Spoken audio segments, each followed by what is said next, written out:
Man, the internet sucks. Let's just be real for a minute. The internet kind of sucks. I love it though. Like, I really do love it, but it kind of sucks because as creative people, we have to recognize it for what it is, which is opportunity. And I've said this on here before, I'll say it again, and I'll say it for a long time after this. The trouble with the internet is seeing the potential that exists. When we watch YouTube channels, for instance, which ones do we see? Well, we typically see videos that have hundreds of thousands of views on it, or subscribers with tens or hundreds of thousands of, or rather creators with tens or hundreds of thousands of subscribers, right? And so it feels like this overwhelming popularity contest that we're constantly trying to keep up with the Joneses and do this whole thing.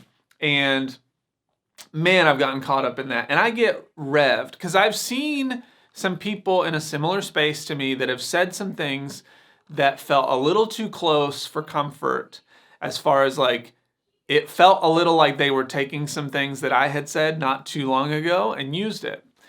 And then I thought, that's actually amazing. What could be a higher compliment, if that is even the case? It's probably, but that's the other part, is that our ego gets so like, it wallows in this whole thing of like, oh, well, so-and-so's just going to rip me off anyway. If I put this idea out there and it's really good, somebody's going to steal it. Like, man, that's so dangerous. It's so dangerous for us to get wrapped up in everybody else's thing, especially if they're in our space. And so a lot of what I've done in the last, couple years, but especially in the last little bit, is I've quit looking at people that I would consider to be in the same space as me.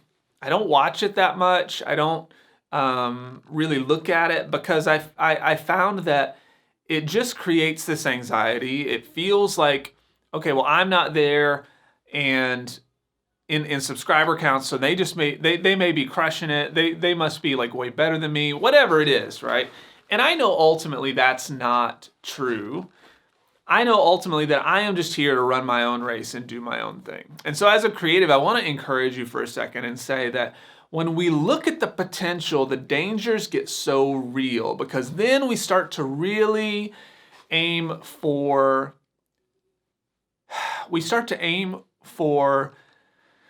goals that are outside of our control.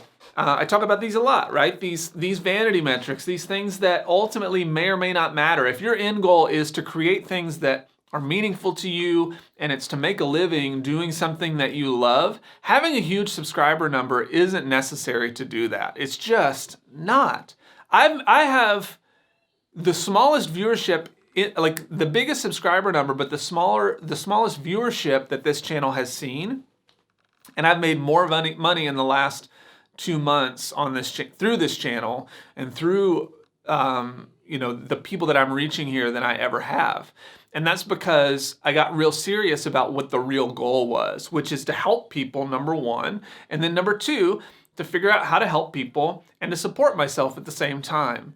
Those two changes were the biggest thing. So I quit caring about what everybody else was doing. I quit caring about the subscriber numbers, and I just started going for it.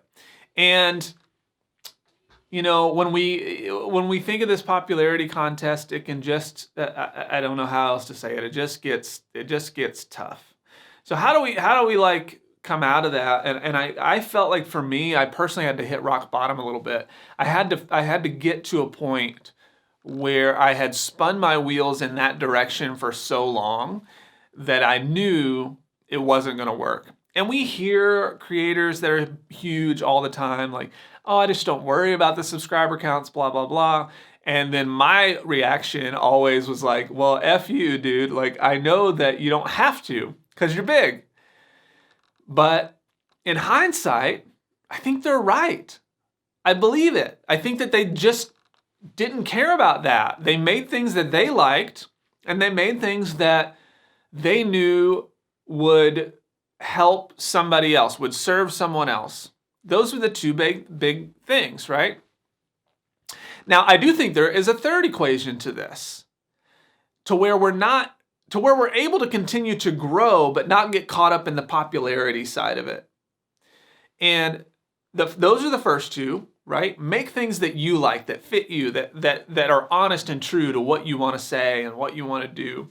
And then make things that help people. Because if you want to build a business, you got to serve somebody else. If you want to just make things for you, that's a hobby. You want to be a professional, you got to show up and do something for somebody else. It's just the way it works. No problem there, right? So number one, do it for you. Number two, do it for them. And then number three, refine. But refine under your own like analytics and metrics and all these things. Refine to you. Because I get asked this question a lot. So what's the average that you see on this thing? What's the thing that is there an average we should be shooting for to get to this level? Is there a metric that's like the magic number? And I want to tell you that is so dangerous, because now we're back to that comparison game. When the best thing we can do is just compare to ourselves, just to continue to look at our own metrics and grow from them.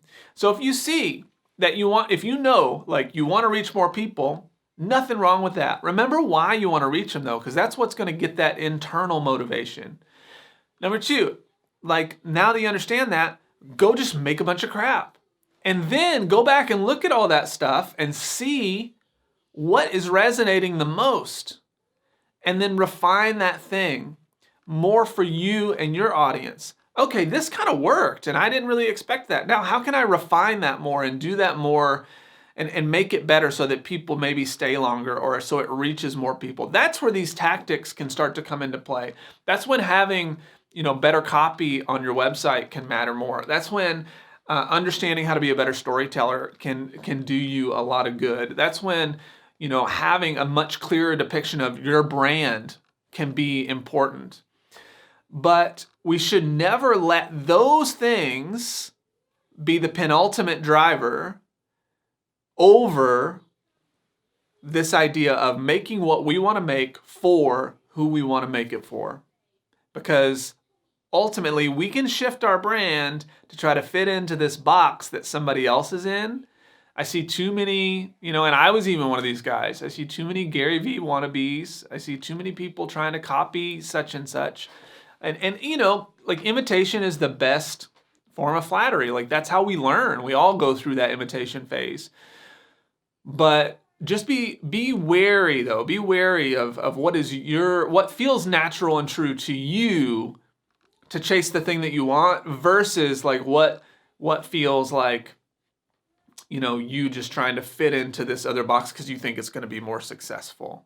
Because that's where the dangers start to lie. Now this can lead to all kinds of paralysis analysis. We feel this like constant pressure to show up consistently everywhere with our content because everybody's saying, be on all these platforms, do all these things. Honestly, I don't believe that. I say pick the one that feels the best to you and go after that first. But check this video out because I talk about that idea of the pressure of feeling like you need to be everywhere at once and how you can overcome that and know when to take a break. I think that's really, really important. So check that video out. I'll see you over there and sending you tons of love. I'll see you in the next one.